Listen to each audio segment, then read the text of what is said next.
Oh, hey, I wasn't expecting any company. Glad you came by.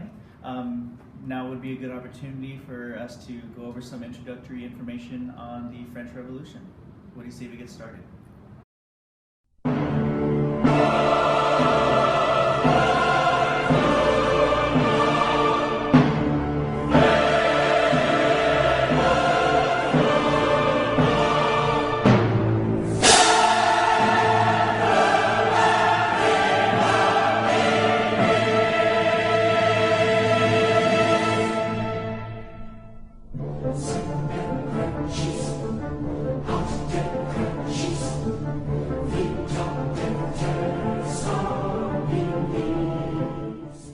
There were many events that had transpired over the course of the French Revolution, before, during, and after. It wasn't just the events that took place, there were individuals who also played a key role. So let's go ahead and take a look at some of those key individuals and events during the French Revolution. We have the Estates General, the French and Indian War, the American Revolution, Versailles, Louis XIV, the guillotine, King Louis XVI, the Tennis Court Oath, Reign of Terror, Storming of the Bastille, and Marie Antoinette. There are many events and individuals that played a factor. So let's go ahead and start from the beginning of the French Revolution. Just remember that this is just an overview, so we're not going to go fully into detail about any of these events or key individuals. During the 16th century, the Protestant Reformation was taking place, which France persecuted them.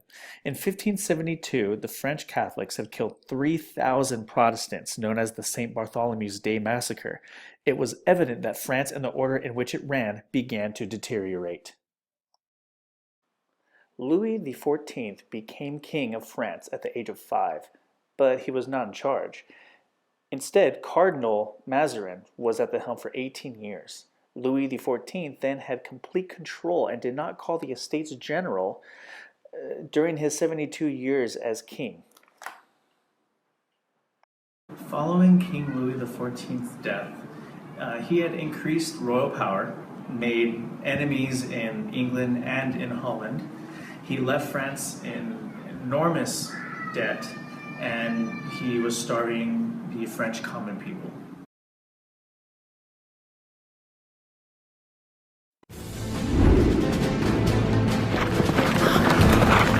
At the height of the 18th century, the most glorious kingdom in Europe would face a mighty foe, the power of its own people. One man would rise to inspire the nation, to cast aside a reluctant king and a hated queen, and a new republic would be born in blood, the blood of the French Revolution.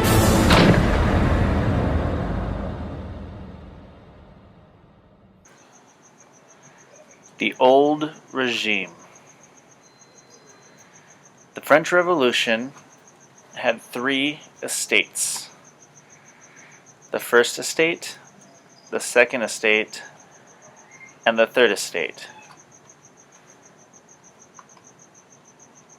The first estate was made up of clergymen and the king, and consisted of 1% of the population owning 5 to 10% of the land. The second estate consisted of nobles and 2% of the population.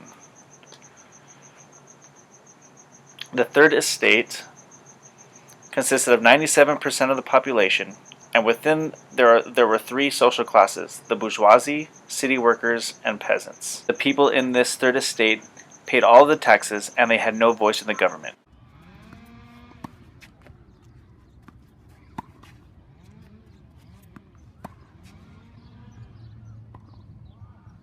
Tennis courts are typically used to demonstrate athletic ability, and some of the top athletes around the world compete at a high level for this sport.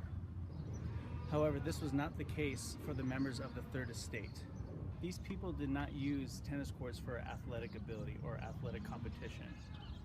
Instead, they used it to form a national assembly. Let's take a look.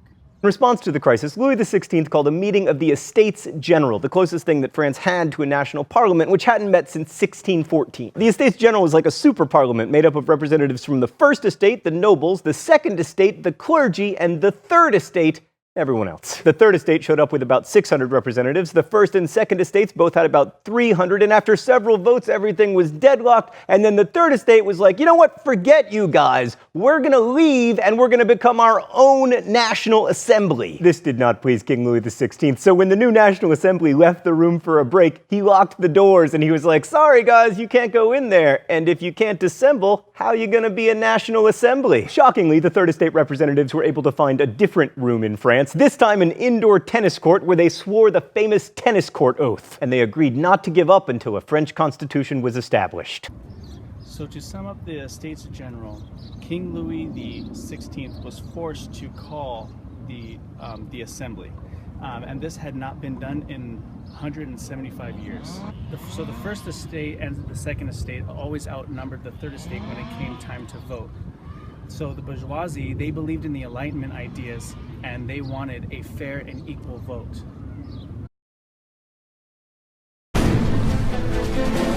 By early July, 30,000 of the king's troops are taking positions around Paris. To defend themselves, the people form a new National Guard. Rioters raid Paris's armories and make away with over 28,000 muskets. The only thing missing is gunpowder, and the people know just where to get it. King Louis XVI sent troops as an immediate response to prevent uprisings following the Estates General. But the revolutionaries saw this as a threat, therefore responded by storming the Bastille. Even though these were rumors, the revolutionaries did not take any risks. On July 14th, the Bastille was taken over, and it is on this day that France celebrates its Independence Day. Following the storming of the Bastille, the National Assembly passed the Declaration of the Rights of Man. It is also very similar to the American Declaration of Independence. It stated that all men are equal before law, liberty, property, and security. This was unfortunately rejected by King Louis XVI, however. We begin the Reign of Terror with an execution. Yes, King Louis XVI was executed because he was sentenced to death by way of the guillotine. The National Assembly thought it was necessary, since the Duke of Austria threatened to invade France, to restore him as being king, because he supported the monarchy. This immediately caused paranoia toward the revolutionaries. If you were an enemy of the revolution, you were executed. In 1793, the Committee of Public Safety was formed out of paranoia to stop counter-revolutionaries. Maximilien Robespierre began to order executions on anyone he believed to be guilty. The accused were executed by the guillotine. Robespierre killed thousands of people. Here's a little poem to sum up the French Revolution. The French Revolution spread to them all. France under each king had a great fall. All the king's horses and all the king's men couldn't put France back together again. Thank you for watching, and I hope you enjoyed this video.